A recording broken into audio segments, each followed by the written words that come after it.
Mas vamos falar agora um pouco sobre as revisões da ISO 9001, tá? A primeira revisão da ISO 9001, ela foi em 1987. Detalhe, tá? Ela nem era chamada ISO, muito menos 9001. Ela era uma British Standard, tá? Ou seja, uma norma britânica. Então, a nossa ISO 9001, ela nasceu de uma norma britânica. Essa foi a primeira edição lá em 1987, tá? E, assim, ela não tinha uma formatação como nós vemos hoje, uma padronização, tá? Seções assim tão organizadas como a gente vê a norma hoje. E ela basicamente era aplicada primeiro lá na Grã-Bretanha, né? Na Inglaterra, e depois alguns países acabaram adotando ela, tá? Porque realmente era uma norma muito boa para a época, né? Não existia nada aí comparável. Aí depois veio a segunda edição, que foi em 1994. Confesso para vocês, tá? Foi aí que eu comecei a ter mais contato com a norma, né? Nessa versão de 1994. E aí sim ela se tornou uma ISO, tá? Aí sim ela se tornou uma ISO e não mais só uma BS.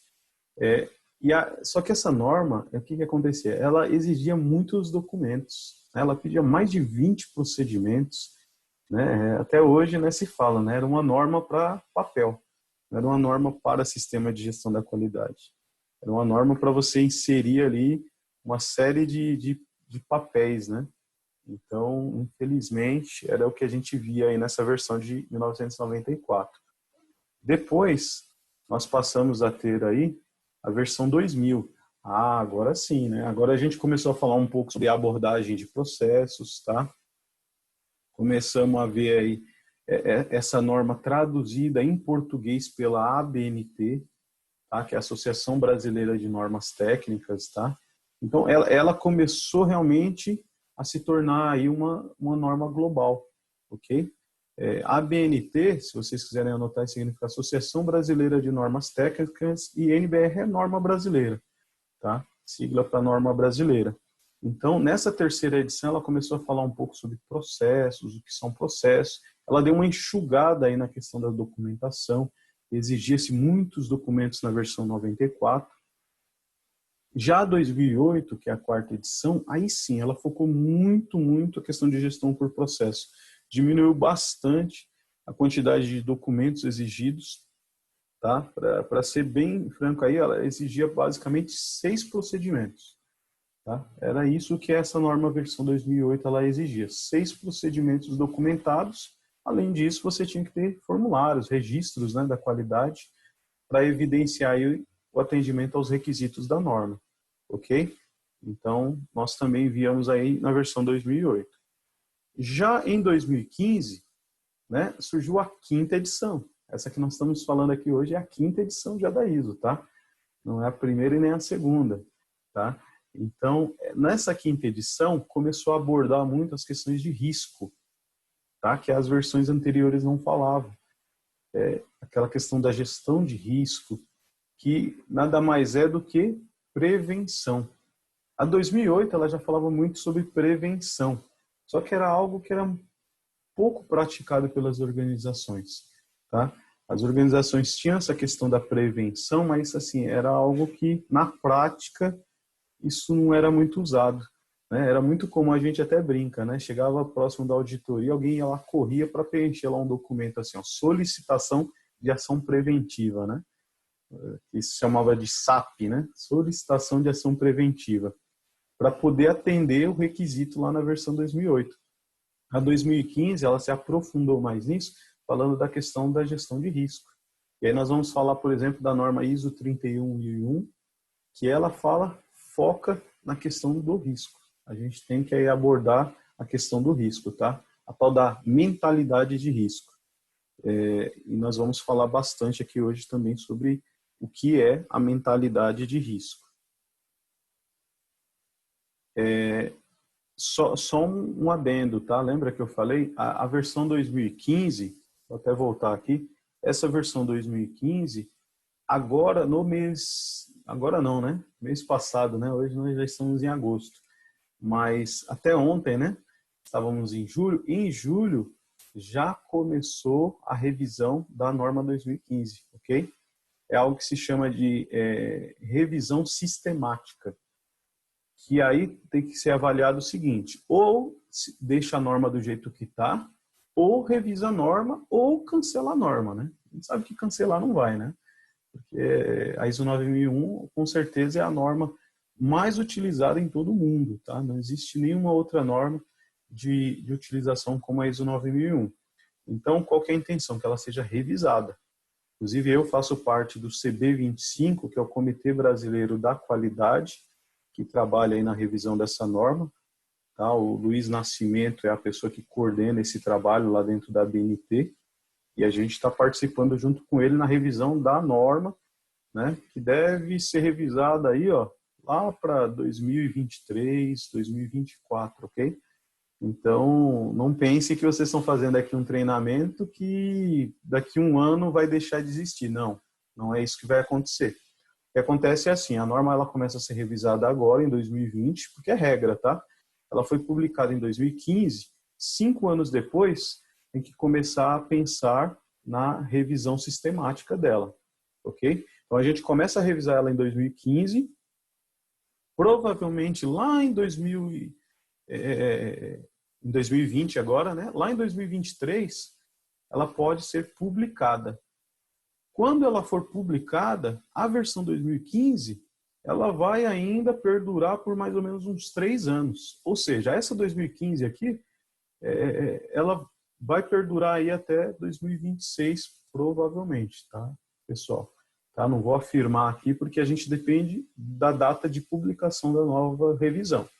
Só para vocês terem uma ideia, essa versão 2015, ela começou a ser revisada, sabe quando? Lá em 2013, ok? Porque ó, 2008 conta 5 anos, 2013. Então, em 2013 ela começou a revisar, só foi publicada em 2015, detalhe, já no finalzinho de 2015, quase 2016, ok? Então, a expectativa é que essa nova versão ela seja publicada somente 2023, tá? Claro que o mais tardar 2023, tá? Ok? Então, conta 2023 mais 3 anos é o período que a gente ainda vai usar essa norma aqui, 2015, ok? Por que que as normas são revisadas? Melhoria contínua, né? Nós temos que melhorar. A gente sabe que sempre é verificado aí novas necessidades, né? Novas tecnologias, novas situações que a gente tem que considerar. Uma delas muito importante é essa pandemia que nós estamos vivendo hoje, né? Talvez a norma, embora fala da questão da mentalidade de risco, né? Era um risco, né, ocorrer essa pandemia que nós estamos vivendo hoje, mas talvez a norma ela possa ser um pouco mais específica relacionada a isso, ok? É algo que a gente tem que trabalhar. Uma das tendências também da versão nova da norma é falar um pouco sobre a questão de processos de compliance, tá? Né, a parte da anticorrupção, tá? Isso é uma tendência muito grande para a nova versão da norma. Mas tudo bem, vamos se ater aqui à versão 2015. Falando aqui um pouco da diferença da 2008 para 2015, vocês podem ver aqui que teve algumas alterações aqui na estrutura dela, né? Por exemplo, ó, a seção 0, tanto da ISO 9001-2008 quanto da 2015, é a introdução, não mudou. A seção 1 é escopo, a seção 2 é referências normativas, a seção 3 termos e definições, está tudo igual aqui. Começou a mudar a partir da seção 4. A seção 4, na versão de 2008, ela falava do sistema de gestão da qualidade. Hoje, não mais. Esse sistema de gestão da qualidade, em partes, ele está aqui ó, em contexto da organização, em partes, tá? Ele está aqui em liderança hoje, em partes ele está aqui também em planejamento, ok? Essa seção 5 aqui, responsabilidade da direção, ela está aqui no 5, liderança, mas ela também está aqui no 9, avaliação de desempenho, tá? Então ela foi reestruturada. Gestão de recursos. Essa gestão de recursos hoje, que era a seção 6, hoje é isso aqui, ó, 7, suporte, tá? Realização do produto, que era a seção 7, hoje é 8, operações. Por que que mudou o termo? porque a gente também tem prestações de serviço. Então, a gente não pode focar só em produto, né? A versão da norma anterior dizia, né? Quando se lê produto, pode-se entender serviço, tá? Mas não era o que as organizações aí acabavam entendendo. E medição e análise e melhoria, que era a seção 8, hoje ela está aqui nessas duas seções, que é a 9 e a 10, avaliação de desempenho e também melhoria, tá? Então, ela foi reestruturada. Tem um anexo que a gente chama de anexo SL, que ele é a base para chegar nessa estrutura, tá, pessoal? É ele que é a base para chegar nessa estrutura. Basicamente, todas as normas ISO, hoje, elas têm essa mesma estrutura aqui, ó, da ISO 9001-2015. Essa foi também uma das alterações aí para essa nova versão. Transição da norma ISO 9001, né? Falando sobre a questão da transição, até algo que a gente adiantou um pouco, né? O prazo para uma norma aí, ela ser migrada é de 3 anos, tá? Então, se a norma é publicada, por exemplo, a ISO 9001-2015, ela foi publicada em setembro de 2015. Então, o prazo para migrar para essa nova versão foi de 3 anos. Ou seja, até setembro de 2018, ainda a versão anterior ela poderia ser usada. Entenderam? Então, toda norma ela vai ter esse prazo, né? Não sabemos se isso pode mudar para a nova versão, tá? Mas, em geral, isso não vem acontecendo. Recertificações concedidas por 18 meses para a ISO 9001 antiga, né? Isso aconteceu ainda. Mesmo com a nova norma, ainda era permitido que por 18 meses fosse certificada na norma anterior, tá? Quando surgiu a 2015, né, foi publicada, ainda era permitido certificação para a norma antiga. Por quê? Porque tinha organizações que já estavam em processo de implantação. Tá? Imagina, aí a empresa tem que parar tudo, poxa, agora vamos jogar essa norma fora, vamos começar com a norma nova. Não, tá? Você poderia ainda certificar na versão anterior por 18 meses. Para quem